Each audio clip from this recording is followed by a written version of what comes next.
Good morning, students. Let us continue the discussion on exercise. We've discussed yesterday a few questions from the in-text questions, okay, and we have seen that how to find out the concentration of salt in the 100 grams of water. So we have used this formula, okay. This formula indicates that mass of solute divided by mass of solution into 100, okay, this one. And then we have got the concentration is 26.47%, okay. Then let us go to the next question, that is on page number 24 of chapter number 2. The question is, how will you separate the mixture containing kerosene and petrol on the basis of difference in the boiling points is more than 25 degrees Celsius, which are miscible with each other?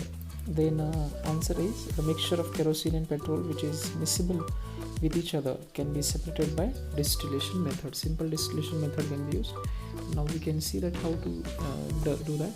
See, first of all, mixture is taken in the distillation flask. Distillation flask is the apparatus which is like this. This is the apparatus, okay, which looks like this is the distillation flask which is kept on the wire gauze, okay, and in that kerosene and petrol is filled, okay. Then fit it with the thermometer, okay, as shown in the figure. Then arrange the apparatus as shown in the figure, okay. You can see the figure here. This is how we have to arrange the apparatus. See, here is the figure. This is the figure, okay. So that's how we have to arrange the apparatus. Then heat the mixture slowly. Then we have to heat the mixtures as shown in the figure like this, okay. That's how we have to heat the mixture. And then petrol vaporizes first as it has lower boiling point. See, kerosene and petrol, among these two, petrol is having less boiling point, so it will be evaporated first as it has low boiling point, okay. इसका boiling point कम है, इसलिए first evaporate होगा petrol, and then it condenses in the condenser and collected from the condenser, okay. Collected, evaporated, then these vapors are cooled in the condenser, okay. See that in the diagram I will explain it. See, this is the mixture of kerosene and petrol, and then first of all petrol will be evaporated, here it will be condensed and it will be collected back in the, here you can see that first of all petrol is collected. Now when entire petrol is separated, the vapors will stop coming because now heat will increase, so that the kerosene will start boiling, but that time you have to change this receiver, okay. When the receiver is changed, keep the another receiver. This is the receiver, this is called receiver, okay. This is receiver, and then when receiver is changed, the kerosene will start falling in that another container, okay. So this is how simple distillation process can be used to separate the kerosene. And you can just note down these steps in the sequence, okay, so that you can write the answers. This is same way you can write the answer along with the diagram, okay. The next question is, name the techniques to separate butter from curd, okay. So butter from curd can be separated by centrifugation. What method? Centrifugation. Then we have second, salt from the seawater, evaporation method can be used, and camphor from salt, sublimation method can be used. What type of mixtures are separated by the technique of crystallization? So crystallization can be used to purify the solids with some impurities in it. Example, salt from the seawater. Like salt is having some undissolved impurities, so that can be separated from the salt by using the crystallization process. Now we have some more questions on the page number 24. Like classify the following as a chemical and physical change. Cutting of trees, okay. Then melting of butter in a pan, okay. So cutting of trees and melting of butter in a pan, both are physical change, okay. So you can see the answers here. Physical changes, which are the physical changes? Cutting of the trees, then melting of butter in a pan, then boiling of water to form a steams, dissolving common salt in water, making fruit salad with the raw fruits. And the chemical change involved, because in all these changes there is no new substance formed, just physical properties are changing, like shape, size, and the physical properties like that are changing. But here you can see rusting of almirah, iron Fe becomes Fe2O3. So it's a chemical change, internal structure changes, so it's a chemical change, passing electric current through water and then breaking down into hydrogen and oxygen. Now if you see H2, when electricity passes through it, it becomes H2 gas plus oxygen gas. So H2 is broken down into hydrogen and oxygen gas. So it's a chemical change, new substance formed, because H2, that is water, has different property than hydrogen gas and oxygen gas.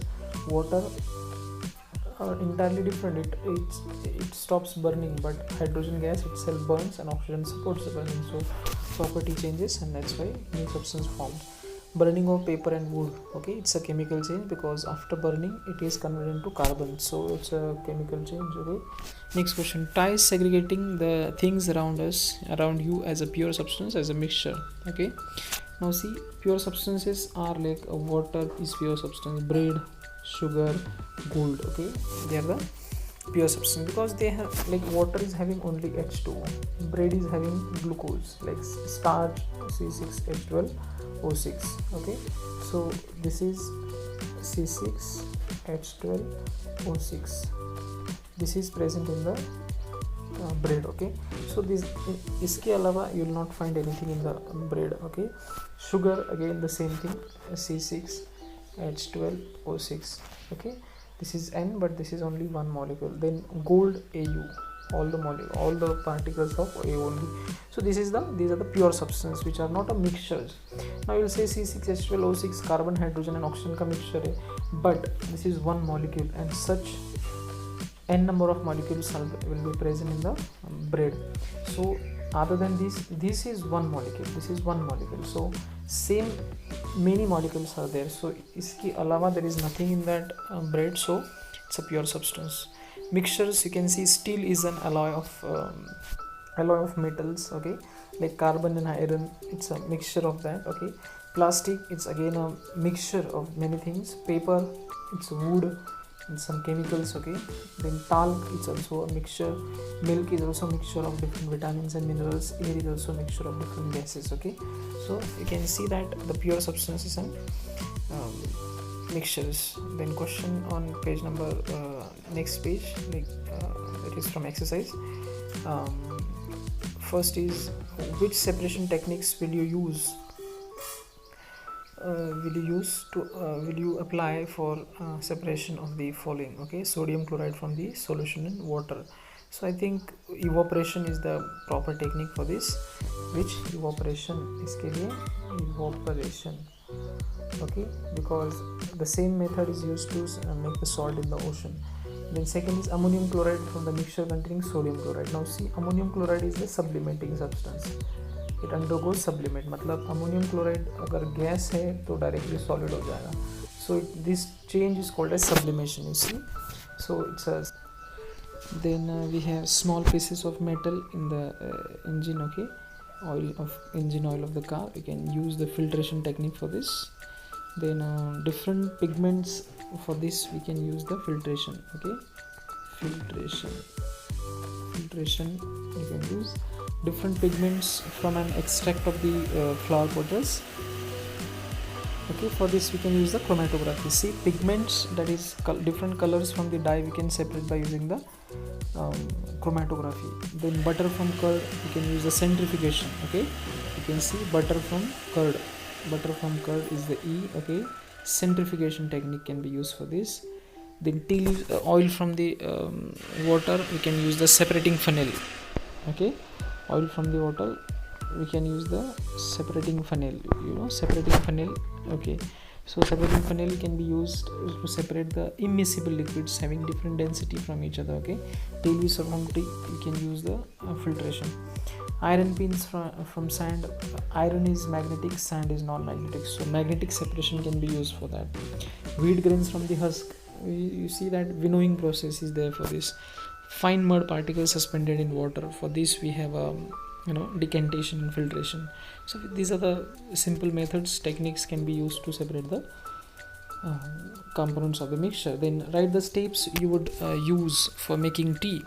Use the words solution, solvent, solute, dissolve, soluble, insoluble, filtrate and residue. Now for this we have to write the stepwise procedure to make the T from the given words. Okay, so it's a kind of story writing or a steps writing. Okay, so take a cup of water in a container as a solvent and heat it. Okay, so when you heat it, okay, so after heating this water, you know, starts boiling, and then in that water if you add sugar, which is solute, okay, then it get dissolved, and then you get water and sugar. Okay, then you get a solution of water and sugar. So sugar solution is formed. Now sugar is soluble in water completely. Then half teaspoon of tea leaves, it is insoluble in water. So tea leaves are insoluble, so you have to add the insoluble tea. Okay, so boil the content, add milk, which is also soluble in water, and then boil again. Filter the tea, and then with the help of strainer, the tea collected in a cup is a filtrate, and then tea leaves collected in the strainer is a residue. So these are the all, by using all these words we have made this stepwise procedure. Okay, now Pragya's tested solubility of three different substances at different temperature and collected the data as given below. Okay, so this is the data which Pragya has collected. Now temperatures are given here. You can see the temperatures in Kelvin and solubility. These are the solubility of different solutes in the water. Okay, same amount of water.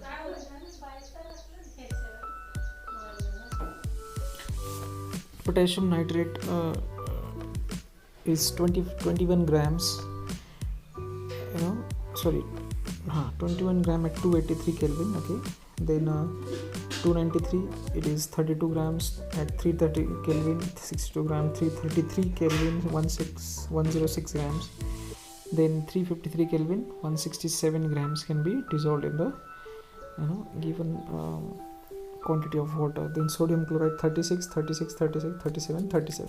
This is the solubility of these solutes in a 1 liter of water, 100 grams of water. You can see here the quantity of water is given per 100 grams of water. These values are there. Okay, substance dissolved in per 100 grams of water to form a saturated. So these are all dissolved in 100 grams of water. These are all dissolved quantity in the 100 grams of water at this temperature change. So potassium chloride 35 grams at 283, 35 grams at 293, 40 grams at 313 Kelvin, 46 grams at 333 Kelvins, 54 grams at 353 Kelvins. Ammonium chloride 24 grams at 283, 37 grams at 293, 41 grams at 313 Kelvin, 55 grams at 333 Kelvin, 66 grams at 353 Kelvin. So these are the values of solutes that can be dissolved at these temperature changes. Okay, so you can see the solubility of different solutes changes much as compared to sodium chloride. Sodium chloride is not much showing the changes, but other solutes they are showing much more changes at the temperature change. Okay, so on the basis of this data, the questions are asked here: what mass of potassium nitrate would be needed to produce saturated solution of potassium nitrate in 50 grams of water at 313 Kelvin? Now potassium nitrate is here. Okay, potassium nitrate is the first solute. Okay, they are asking us what mass of potassium nitrate would be needed to produce saturated solution of potassium nitrate in 50 grams of water at 313 Kelvin. Now here is a 313. Okay, this is 313. Now this is 62. Okay, potassium nitrate is 62, but this value is in the 100 grams of water. How much water? 100 grams of water. Now they are asking 50 grams of water, so we have to make it exactly half. So 62 is half. 62 का half कितना हो गया? 2 3s are 6, 2 1s are मतलब 31 gram. Okay, so answer is 31 gram. Next is Pragya. We just check the answer. Okay, so here answer is given 31 grams. Okay, answer is 31 grams. Now let us go to the next question. Pragya makes a saturated solution of potassium chloride. Pragya has made saturated solution of potassium chloride in water at 353 Kelvin. Potassium chloride. Okay, so potassium chloride is here. Potassium chloride at you can see what 353 Kelvin means here, okay, and then solution and leaves the solution to cool at room temperature, what would she observe the solution cools? Okay, explain. So at 353 Kelvin, Pragya has made a saturated solution of potassium chloride in water at 353 Kelvin. So potassium chloride is here, okay, and then this is potassium chloride, and then at 353 Kelvin there is a 54 grams. So what would she observe as the solution cools? Okay, then you can see that the crystals of the potassium chloride will be formed at that time. Okay, so crystals, okay, so you can see here the crystals of potassium chloride will be obtained on cooling of saturated solution. Now see, once the saturated solution is formed and when it is allowed to cool, so the saturated solution starts cooling and forming the crystal. As we have done that activity before, you can see that the same activity you can remember and you can find the answer of these questions. Okay, the C question is, find the solubility of each salt 293 Kelvin, which salt has highest solubility at this temperature. Now see, 293 Kelvin temperature is here, okay, 293 is here, okay, which is having the highest solubility. The question is that which salt has the highest solubility at this temperature. Okay, so you can see 293 is here, 32, 36, 35, 37. So 37 means ammonium chloride has highest solubility at this temperature. You can check the answers. Solubility of solubility is at 293 is 36, 37. So 37, that is ammonium chloride, has the highest solubility at this temperature. Next question is, what is the effect of change in temperature of solubility of salt? Okay, what is the effect of change in temperature on the solubility of salt? Okay, so the effect is the temperature increases, solubility also increases. So you can see the answer. On increasing the temperature, solubility of salt increases. So temperature is directly proportional to the solubility of the solute. So that is the answers of these are the answers of these questions. Okay, next fourth question is, explain the following giving example. Okay, saturated solution. Now saturated solution is the given solvent when no more solute is dissolved further at this given temperature is called saturated solution. So when solution in which no more solute can be dissolved. Okay, so when solute stops dissolving, that time the solution is converted into saturated solution. The definition you can see here: in a given solvent when no more solute can be dissolved further at the given temperature. Okay, pure substance. Pure substance means the substance consists of single type of particles: gold, silver, sodium, potassium. Okay, these are all substances which are in the pure form. Okay, colloids. Now colloids are the solutions in which size of the solid particles are bigger than the true solution. So true solution has very small size particles which are invisible by naked eyes, but the colloids also having very small fine particles, but they are little bigger than the true solution particles. These particles cannot be seen with our naked eyes also, but they are also the solution colloids are stable, means the particles does not settle. Example is ink and blood. Okay, when ink is kept in the undisturbed place, okay, when ink is allowed to settle, it doesn't settle because the particles of ink are so small, it doesn't settle down. Okay, suspension. Next is suspension. Suspension is, it is a heterogeneous mixture which is in which the solid particles are big enough to settle down, so it's unstable. Okay, so when you allow it to settle down, the particles of this suspension settles. Okay, chalk and water's mixture, paint's mixture. You can see that paint jo hota hai, when you mix in the water it settles. Okay, and then chalk powder also, when you added water, the chalk powder settles at the bottom of the water. Okay, next question is, classify each of the following as a homogeneous and heterogeneous mixture: soda water, wood, air, soil, vinegar, filtered tea. Okay, so you can see that soda water is a homogeneous because it is soluble. So when the solutes are soluble, it forms a homogeneous mixture. Wood is heterogeneous. Okay, air is also heterogeneous because air can be also included in the homogeneous. Okay, vinegar is also a homogeneous, filteridity is also homogeneous. Okay, soil is heterogeneous. Okay,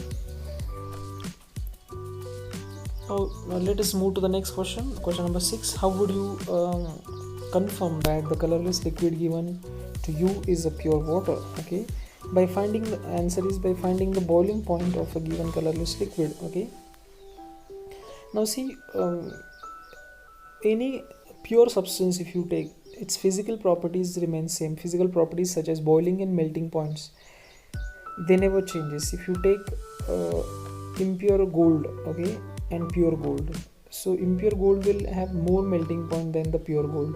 Pure gold, suppose whatever boiling points of pure gold is there, after purification of gold, the same boiling point or melting point will be shown by that gold. Means pure substances have always the same melting and boiling point. So here boiling point or melting points are the very important properties which we can tell us.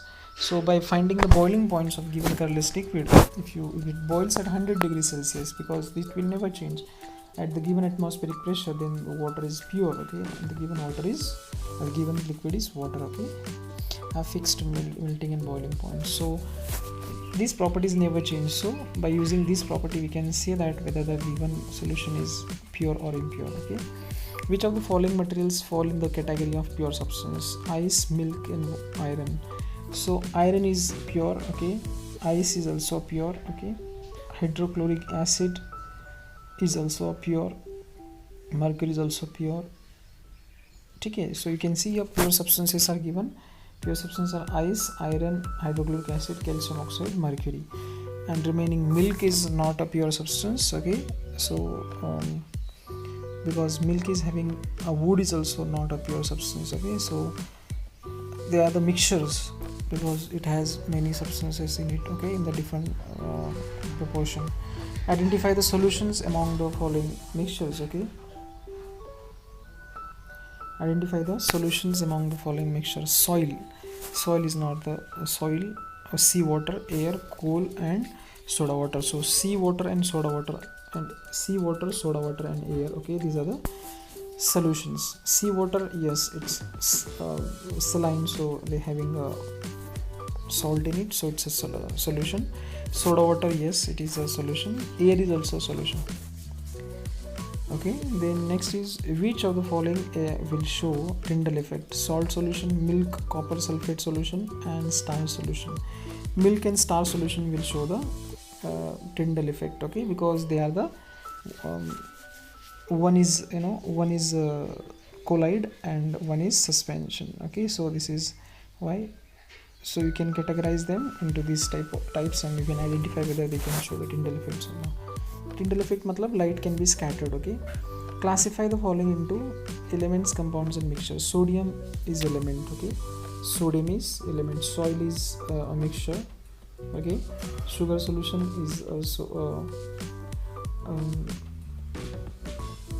sugar solution is also a what we have to classify. We have to classify elements, compounds, and mixtures.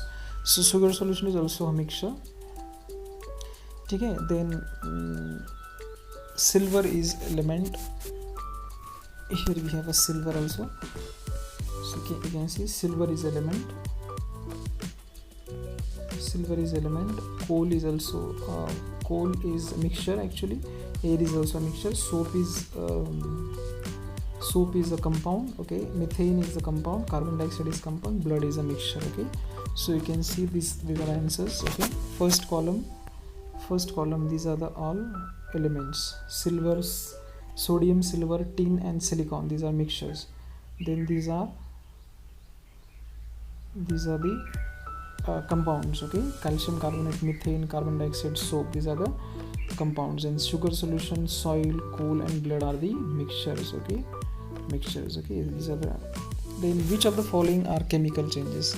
Growth of a plant, rusting of iron, mixing of iron fillings and sand, cooking of food, digestion of food. Okay, which of these following are these chemical changes. So chemical changes in which new substances form. So growth of plant is also chemical change, because the changes takes place in internal changes takes place in the plant. Okay, plant become mature to produce the flowers and fruits, so that is a chemical change. So it's a example of chemical change. Rusting of iron is also a chemical change. Mixing of iron filings and sand is a physical change. Cooking of food is a chemical change. Digestion is a chemical change. Freezing of water is a physical change. Okay, and burning of candle is a chemical change. So you can see chemical changes includes growth of plants, rusting of iron, cooking of food, digestion of